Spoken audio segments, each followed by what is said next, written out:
Hi everyone, అందరూ ఎట్లుంటారు? బాగుంటారా? అందరికీ ముందుగా తొలి ఏకాదశి శుభాకాంక్షలు.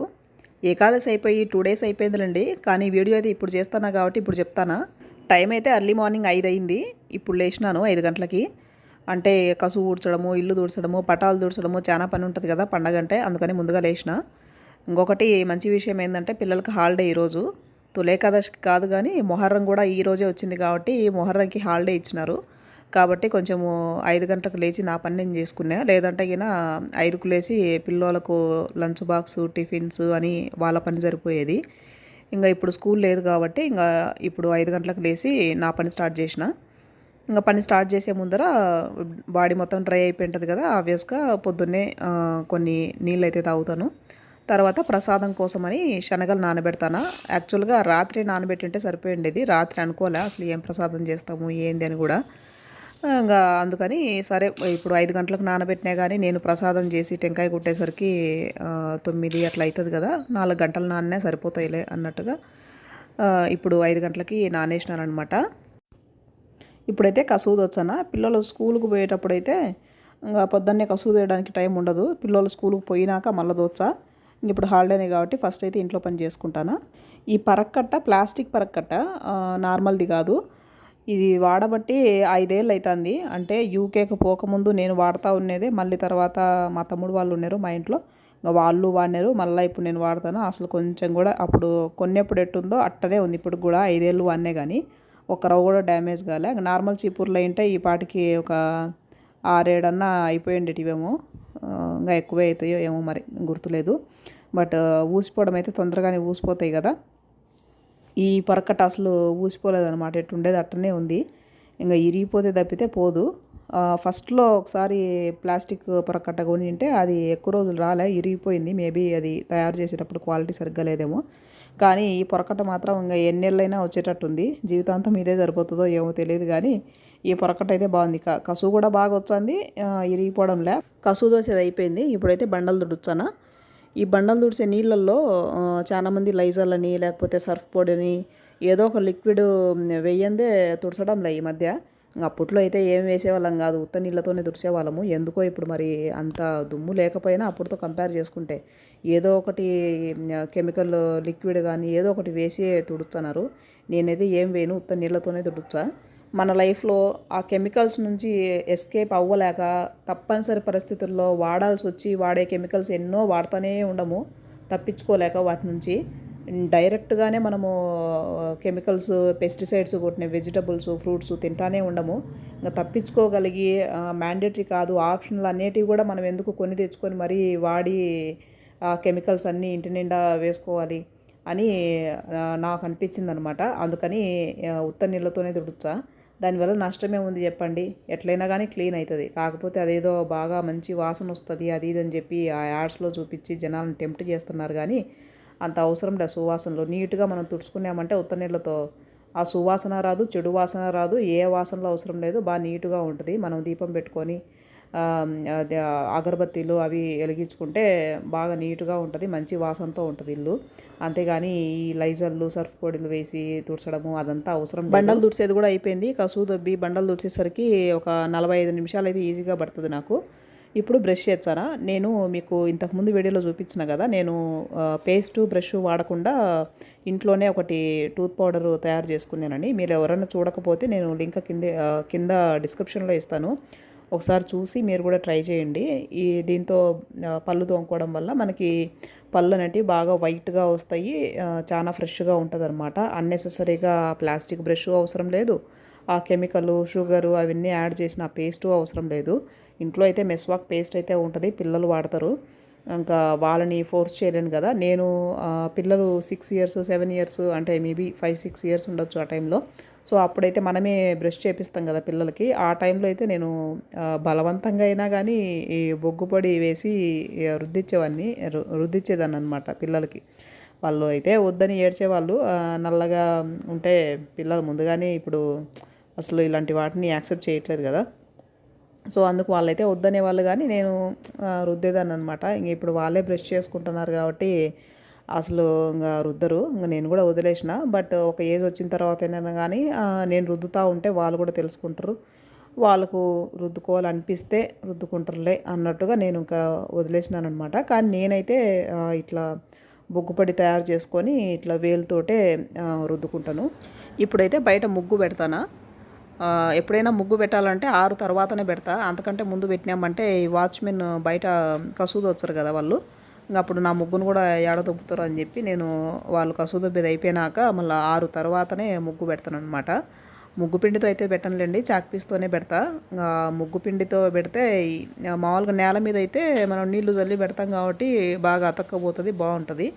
ఇట్లా ఈ బండల మీద పెట్టినామంటే పిల్లోలు అట్ట ఇట్ట తిరిగేటప్పుడు అదంతా కసకస అంతా అయిపోతుంది, మెస్సీగా అయిపోతుంది, బాగుండదు. అంత ఇసుకిసుకిగా ఉంటుంది అనమాట ఫ్లోర్ అంతా. అందుకని నేను చాక్ పీస్తోనే పెడతా. అండ్ నాకు ముగ్గు పిండితో వేయడం కూడా అంత ప్రాపర్గా రాదులేండి. చిన్నప్పటి నుంచి కూడా నేను పెద్దగా ముగ్గులు పెట్టేదాన్ని కాదు. మా ఎక్కువలే పెడతా ఉన్నారు కాబట్టి నాకు దాంతో వేయడం అంత రాదు. అందుకని చాక్ పీస్తోనే వేచాను అనమాట. ఒక తడిగుడ్డ తీసుకొని ఆ తడిగుడ్డతో తుడిచి చాక్ పీసులు కూడా నీళ్ళలో తడిపి వేసినామంటే బాగా అంటుకుంటాయి అన్నమాట, తెల్లగా వచ్చుది.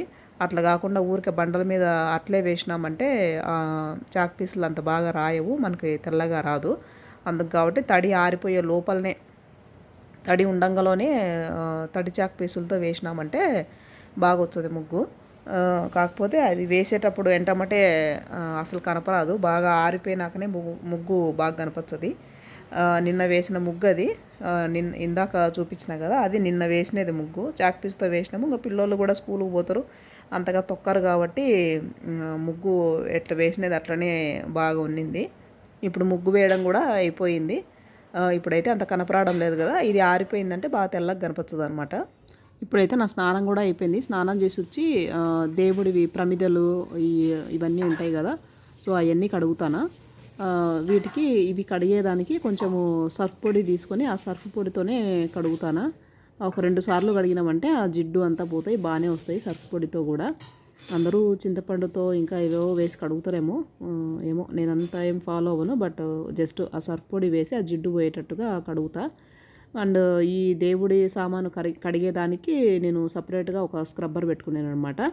ఈ స్క్రబ్బర్తోనే కడుగుతా. కడిగేది అయిపోయినాక మళ్ళీ ఆ స్క్రబ్బర్ను ఆరనిచ్చి కడిగేసి ఎత్తి పెట్టుకుంటున్నాను అనమాట. ఇంకా ఆ స్క్రబ్బర్ని వేరే ఏ దానికి వాడను, దీనికి మాత్రమే వాడుతున్నాను అనమాట. ఇవన్నీ కడిగిన తర్వాత నీళ్ళన్నీ కారిపోయినాక ఒక క్లాత్ తీసుకొని దాంతో తుడిచి ఆరనిస్తా.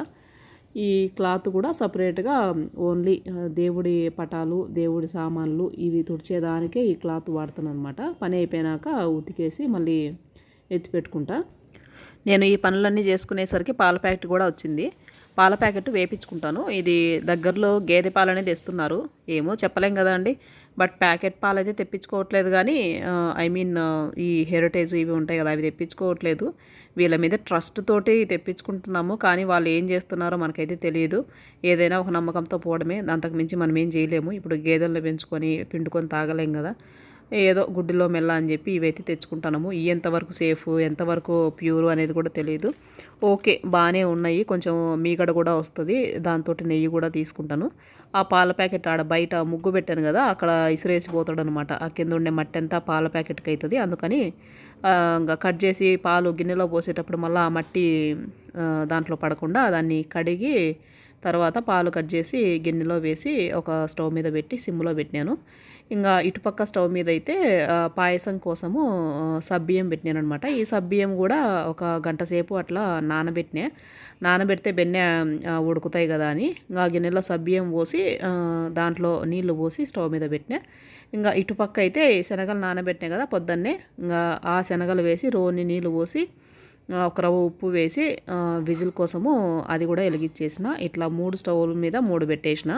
ఎంత గమనించుకుంటా ఉన్నా కానీ ఏదో ఒక టైంలో పాలు అయితే పొంగిపోతూనే ఉంటాయి. మా పిల్లలు లేచినారు, ఏందో దేనికోసమో పిలిచింటే అట్లా పోయి వచ్చిన, అంతలోకి పాలు పొంగిపోయినాయి. ఈయనే ఉంటా కదా, యాడికి పోను కదా అని చెప్పి ఒకరో పెద్ద మంట పెట్టినా.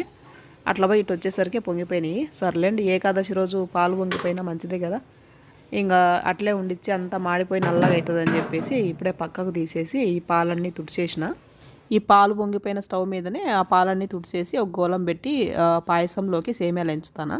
ఈ కుక్కర్లో శనగలు వేసినా కదా, విజిల్స్ వచ్చినాయి. ఇంకా ఉడికింట ఏమో చూద్దామని చెప్పేసి విజిల్ అంతా ప్రెషర్ పోయినాక మూత తీసిన. ఇంకా మధ్య మధ్యలో ఇవి కూడా కలబెట్టుకోవాలి కదా సేమ్యాలు, లేదంటే మాడిపోతాయి. మధ్యలో అవి కలబెట్టుకుంటా మళ్ళీ ఈ కుక్కర్లో ఈ శనగలు ఉడికినాయో లేదో చెక్ చేద్దామని మూత తీసిన.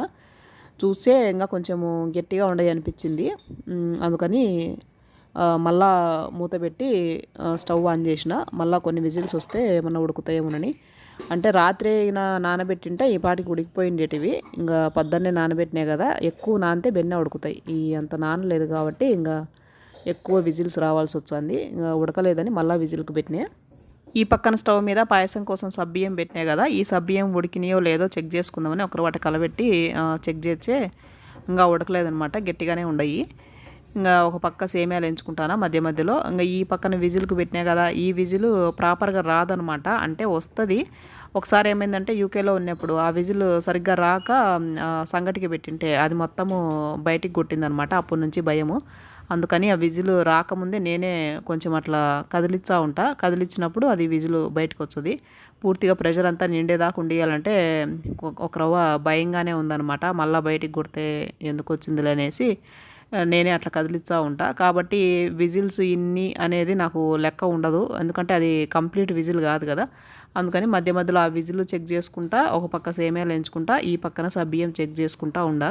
ఈ సేమ్యాలు అయితే ఏగిపోయినాయి, స్టవ్ ఆఫ్ చేసిన. ఇంకా ఈ శనగల కింద కూడా స్టవ్ ఆఫ్ చేసినాను అనమాట. ఇంకా చాలా విజిల్సే వచ్చినాయి. ఇంకా ఉడికింటాయిలని ఈ స్టవ్ కూడా ఆఫ్ చేసిన. ఇంకా ఆల్మోస్ట్ ఇవి ఒక 2 నిమిషాలలో ఈ సగ్గుబియ్యం కూడా ఉడికిపోయినాయి అనమాట. ఈ సబ్బియ్యం కూడా ఉడికినాయి కాబట్టి ఈ సేమ్యాలు తీసి ఆ సబ్బియ్యంలో వేసేసిన. ఇంకా ఈరోజు పొద్దున్న టిఫిన్ కోసం కారం దోశలు చేస్తాను అనమాట. ఇంకా ఆ కారం దోశలోకి శనగకాయ పప్పుల చట్నీ కావాలా, దానికోసం పచ్చిమిరకాయలు ఎంచుతానా. తెలుసు కదా మీకు, నూనె ఏం వేయకుండా జస్ట్ పచ్చిమిరకాయలు కడిగేసి మంట సిమ్లో పెట్టి దాంట్లో పెట్టి గోలంలో వేసి మంట సిమ్లో పెట్టినామంటే అవి ఏగిపోతాయి. అందుకనేసి ఇంకా ఆ గోలంలో ఎట్లాగో సేమ్యాలు ఎంచినా వేడిగా ఉంది కదా గోలము, అందుకని ఆ మిరపకాయలు దాంట్లో వేసేసి సిమ్లో పెట్టేసిన. ఆ కారం దోశల్లోకి పైన పూసేదానికి ఎర్రకారం కావాలి కదా, ఆ ఎర్రకారం కోసము ఈ ఎర్రగడ్డలు కట్ చేసాను. ఈ ఎర్రగడ్డలు కట్ చేసేది అయిపోయినాక ఎన్ని మిక్సీ గిన్నెలో వేసేసిన.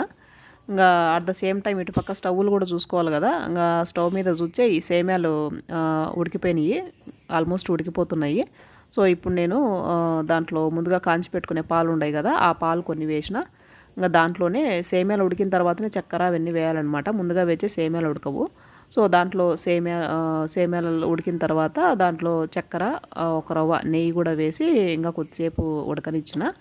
ఇంకా ఇటుపక్క మిరపకాయలు వేసినా కదా గోలంలో, దాంట్లో ఒక రవ్వ అట్లా కలదిప్పుకోవాలా, లేదంటే అడుగునంతా మాడిపోతాయి. సో ఒక పక్క కాగిన తర్వాత ఇంకొక రెండో పక్కకు తిప్పి ఆ మిరపకాయలను కూడా కాల్చుకోవాలా. ఇంకా అట్లా అవి చెక్ చేసుకుంటా ఇంకా ఇటుపక్క ఎర్రగడ్డలన్నీ కట్ చేసి ఇంకా దీంట్లోనే ఏమంటారు కొన్ని అంటే కారపొడి ఉంటే కారపొడి వేసుకోవచ్చు. నా దగ్గర కారపొడి అయిపోయింది అందుకు కాబట్టి 2 ఒట్టిమిరకాయలు దీంట్లో వేసేసి దాంట్లో ఒక ఉప్పు కూడా వేసి 2 నీళ్లు వేసి మిక్సీ పట్టేసిన మెత్తగా. ఈ ఎర్రకారంను ఒక గిన్నెలో వేసేసి ఇంకా అదే మిక్సీ గిన్నెలో మళ్ళా శనగకాయ పప్పుల చట్నీ కూడా చేసేసిన. ఆ మిరపకాయలు, 2 పప్పులు, ఇంకా శనగకాయ పప్పులు వేయించిన పొడి, ఇంకా 3 వేసేసి చట్నీ పట్టేసిన. ఇంకా అది తెలిసినదే కాబట్టి నేను చూపిలే. ఇంకా ఈ ప్రసాదానికైతే అన్నీ రెడీ చేసుకునే శనగలు, ఉడకబెట్టిన శనగలు, ఇటుపక్కేమో పాయసము, అటుపక్కేమో పొద్దున్నే 2 ఏమంటారు పెసరపప్పు కూడా నానబెట్టినాను అనమాట, వడపప్పు. ఇటుపక్కేమో పప్పుల పిండి. మామూలుగా పేలాల పిండి చేసుకుంటారు అనమాట ఏకాదశికి. పేలాలంటే జొన్నలు పేలాలు చేసి దాంతో చేసుకుంటారు. కాకపోతే నేను జొన్నలు అవన్నీ పేలాలు చేయాలంటే ముందు రోజు ప్లాన్ చేసుకోవాలా, నాకు గుర్తులేదనమాట పేలపిండి చేసుకుంటారు అనేసి. అందుకు కాబట్టి ఆ పేలపిండి బదులుగా పప్పుల పిండి చేసిన. పప్పుల పిండి అంటే జస్ట్ పప్పులు, పుటానా పప్పులు, ఇంకా ఏమంటారంటే కొంచెము కొబ్బరి పొడి, చక్కెర, 1 యాలకలు అవి వేసి చేసినాను అనమాట. సో ఇట్లా 4 ప్రసాదాలు. 4 పెట్టకూడదేమో, బేస్ సంఖ్యలో పెట్టాలేమో అని చెప్పేసి ఒక 2 రకాల ఫ్రూట్స్ కూడా పెట్టాను అనమాట. సో అట్లా నా పూజ అయితే కంప్లీట్ అయిపోయింది. ఇప్పుడు బ్రేక్ఫాస్ట్ కోసం అయితే దోశ వేచానా. దోశ వేసినాక ఎర్రకారం బట్టి పెట్టినాయి కదా ఎర్రగడ్డలతో, ఆ కారం పూసి మంట కొంచెము మీడియంలో పెట్టుకుంటే మేలు, ఎందుకంటే దోశ మాడిపోతుంది. ఆ ఎర్రగడ్డ చట్నీ మాత్రము పచ్చి పచ్చిగా ఉంటుంది అనమాట. కొంచెం మీడియం ఫ్లేమ్ పెట్టుకుంటే ఆ దోశ కాలే లోపల ఈ చట్నీ కూడా పచ్చి వాసన పోయి బాగా ఉంటుందన్నమాట. పచ్చి పచ్చిగా లేకుండా ఎర్రగడ్డ వాసన రాకుండా ఉంటుంది. కాబట్టి కొంచెం మీడియం ఫ్లేమ్లో పెట్టుకొని చేసుకోవాలా. ఈ కారం పూసి కొద్దిసేపు ఉన్న తర్వాత పైన పప్పుల పొడి అంటే పుటానా పప్పులు ఉంటుంది కదా, దాంట్లో ఏం వేసేది లేదు, జస్ట్ పుటానా పప్పులు మిక్సీకి వేసి ఇట్లా సీసాలో పోసి పెట్టుకునే నేను. ఇట్లా కారం దోశలు చేసినప్పుడు దాని మీద పప్పుల పొడి చల్లుకోవడానికి ఉంటుంది అని. సో ఆ పప్పుల పొడి కూడా దాని మీద చల్లి ఇంకా దోశ బాగా ఎర్రగా కాలినాక తీసి ఈ శనగకాయ పప్పుల చట్నీ చేసిన కదా, పల్లీల చట్నీ, ఆ చట్నీతో అద్దుకొని తింటే కాంబినేషన్ చాలా బాగుంటుంది అనమాట. మా పిల్లలకైతే ఈ కారం దోశలు చాలా ఇష్టము. ఇంకా ఈరోజు స్కూల్ లేదు కాబట్టి అట్లా సింక్ అయిపోయింది. స్కూల్ ఉన్న రోజుల్లో అయితే నార్మల్ దోశ వేసిస్తా. ఎందుకంటే ఈ కారం దోశలు చేయాలంటే ఒక రవ్వ టైం ఎక్కువ పడుతుంది. ఈ కారం పూసి ఎర్రగా కాలనిచ్చి తక్కువ ఫ్లేమ్లో పెట్టుకుంటాం కాబట్టి అంత ఫాస్ట్గా కాదు. కాబట్టి హాలిడే ఉన్న రోజు అయితే ఖచ్చితంగా కారం దోశలు చేసిస్తా. మా పిల్లలకైతే ఈ ఏమంటారు వెజ్ మంచూరియా కంటే కూడా ఈ కారం దోశలే బాగుంటాయి టేస్ట్. ఈ ఎర్రగడ్డ కారంకి ఆ శనగకాయ పప్పుల చట్నీకి ఆ రెండు కాంబినేషన్ బాగుంటుంది, సెట్ అవుతుంది. మంచూరియా తినే ఫీలింగే వస్తుంది. దానికంటే ఇంకా ఇదే బాగుంది అని అంటుంది మా చిన్న సాయి అయితే. సో మీరు కూడా ఒకసారి ట్రై చేసి చూడండి. కారం దోశలు చాలా టేస్టీగా ఉంటాయి. ఇంకా కొంతమంది అయితే ఈ దోశ మీద నూనె బదులుగా నెయ్యి కూడా వేసుకుంటారు ఇంకా టేస్ట్ బాగుండడానికి. నేనైతే నూనె వేయలే, నెయ్యి వేయలే. వేసుకుంటే టేస్ట్ అది కూడా బాగుంటుంది. అదండి ఈరోజు వీడియో. ఈ వీడియో మీకు నచ్చినట్లయితే తప్పకుండా లైక్ చేయండి. మన ఛానల్ని ఎవరైనా ఫస్ట్ టైం చూస్తున్నట్లయితే సపోర్ట్ చేయాలనుకుంటే తప్పకుండా సబ్స్క్రైబ్ చేసుకోండి. మరొక మంచి వీడియోతో మళ్ళీ కలుద్దాం. Thank you so much for watching. Bye.